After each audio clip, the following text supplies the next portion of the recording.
আপনি যদি পরিপূর্ণ আইন মেনে হজ করতে পারেন, কি মেনে? পরিপূর্ণ আইন মেনে, তার মানে আপনার জবানকে হেফাজত করবেন, অর্থটা হালাল রাখবেন, কোনো ফাহেসা কোনো অশ্লীলতা কাজ আপনার মধ্যে নেই। আপনি শুধুই আল্লাহ রাব্বুল আলামিনের দিদার প্রাপ্ত বান্দা হওয়ার জন্য এবং তাদের অন্তর্ভুক্ত হওয়ার জন্য আপনি গিয়েছেন, আল্লাহর হুকুম পালন করার জন্য, আল্লাহর দিদারের আশায়, আল্লাহর সন্তুষ্টির জন্য। আল্লাহর হাবিব জানিয়ে দিয়েছেন, ওই হাজী সাহেবদেরকে খবর জানিয়ে দাও, যেই হাজী সাহেবরা অশ্লীলতা থেকে, বেহায়াপনা থেকে, পবিত্র নাপাকি থেকে মুক্ত হয়ে তারা হজ করলো, পাশাপাশি তোমরা উমরাটাও করে নাও। রাসূল জানিয়ে দিলেন, এইভাবে যদি তোমরা কাজটা করতে পারো তাহলে 100% ওই যে একটা দুনিয়ার মধ্যে একটা বাচ্চা আছে একবারে বেগুনাহ মাসুম হয়ে, তুমি হজ করার পরে যে যে স্ব দেশে চলে যাবে বন্ধু, সে একবারে বেগানা মাসুম নিষ্পাপ বাচ্চাদের মতো হয়ে ফিরবে। যেমনি বন্ধু গত রমজান মাসে বলেছিলাম, যে ব্যক্তি পরিপূর্ণ রোজা রেখেছেন, আপনি ঈদের নামাজ পড়তে যাচ্ছেন, এক রাস্তা দিয়ে যান আর এক রাস্তা দিয়ে আসেন, এবং আসার সময় ও বন্ধু আমরা সবাই জানি ঈদের নামাজ পড়েছি, ঈদের নামাজের পরে এসে কিন্তু অশ্লীলতা শুরু হয়। হজ যেমন ফরজ, এটাকে ফরজ মনে করেই আমরা করতে হবে এবং নিজের মধ্যে তাগিদ তৈরি করতে হবে, যার তৌফিক আছে জীবনে একবার হলেও। সুবহানাল্লাহ বলেন আরো জোরে। এখন বলো, হুজুর আমি যে এত টাকা খরচ করে হজে যাব, আমার লাভ হবে কি? আপনি যে এত টাকা খরচ করে হজ করতে যাবেন, আপনার লাভ হলো ওটা যে আপনি যদি পরিপূর্ণ আইন মেনে হজ করতে পারেন, কি মেনে? পরিপূর্ণ আইন মেনে, তার মানে আপনার জবানকে হেফাজত করবেন, অর্থটা হালাল রাখবেন, কোনো ফাহেসা কোনো অশ্লীলতা কাজ আপনার মধ্যে নেই। আপনি শুধুই আল্লাহ রাব্বুল আলামিনের দিদার প্রাপ্ত বান্দা হওয়ার জন্য এবং তাদের অন্তর্ভুক্ত হওয়ার জন্য আপনি গিয়েছেন, আল্লাহর হুকুম পালন করার জন্য, আল্লাহর দিদারের আশায়, আল্লাহর সন্তুষ্টির জন্য।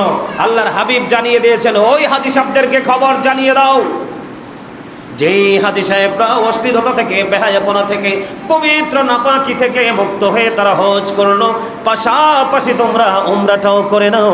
রাসূল জানিয়ে দিলেন, এইভাবে যদি তোমরা কাজটা করতে পারো তাহলে 100% ওই যে একটা দুনিয়ার মধ্যে একটা বাচ্চা আছে একবারে বেগুনাহ মাসুম হয়ে, তুমি হজ করার পরে যে যে স্ব দেশে চলে যাবে বন্ধু, সে একবারে বেগানা মাসুম নিষ্পাপ বাচ্চাদের মতো হয়ে ফিরবে।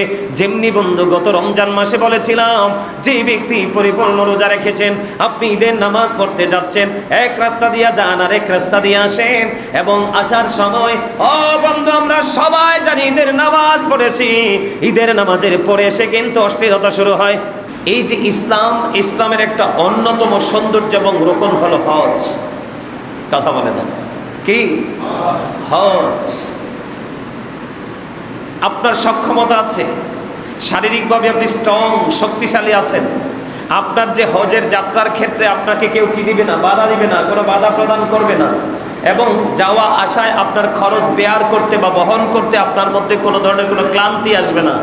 এমন অবস্থায় যদি আপনি হজ না করে মৃত্যুবরণ করেন, আমার রাসূল বলেছেন, সে ইহুদি হোক আর নাসারা হোক, তাতে আমার কিচ্ছু যায় আসে না। নাউজুবিল্লাহ বলেন আর জোরে। আমাদের মধ্যে এমন অনেক পাওয়ারফুল পারসন আছে না নাই? কিন্তু হজ করছেন, আবার কিভাবে অ্যাঙ্কার করে দেখেন যে এত টাকা খরচ করে ওখানে যাওয়ার দরকার কি? নাউজুবিল্লাহ বলেন আর জোরে বলেন। এই জন্য আমি আজকে আয়াতটা তেলাওয়াত করেছি, কুল ইন্নাস সালাতি ওয়া নুসুকি ওয়া মাহইয়ায়া ওয়া মামাতি লিল্লাহি রাব্বিল আলামিন। যেমন ফরজ, এটাকে ফরজ মনে করেই আমরা করতে হবে এবং নিজের মধ্যে তাগিদ তৈরি করতে হবে, যার তৌফিক আছে জীবনে একবার হলেও। সুবহানাল্লাহ বলেন আরো জোরে। এখন বলো, হুজুর আমি যে এত টাকা খরচ করে হজে যাব, আমার লাভ হবে কি? আপনি যে এত টাকা খরচ করে হজ করতে যাবেন, আপনার লাভ হলো ওটা যে আপনি যদি পরিপূর্ণ আইন মেনে হজ করতে পারেন, কি মেনে? পরিপূর্ণ আইন মেনে, তার মানে আপনার জবানকে হেফাজত করবেন, অর্থটা হালাল রাখবেন, কোনো ফাহেসা কোনো অশ্লীলতা কাজ আপনার মধ্যে নেই।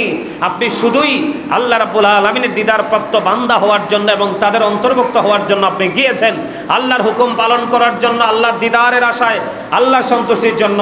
আল্লাহর হাবিব জানিয়ে দিয়েছেন, ওই হাজী সাহেবদেরকে খবর জানিয়ে দাও, যেই হাজী সাহেবরা অশ্লীলতা থেকে, বেহায়াপনা থেকে, পবিত্র নাপাকি থেকে মুক্ত হয়ে তারা হজ করলো, পাশাপাশি তোমরা উমরাটাও করে নাও।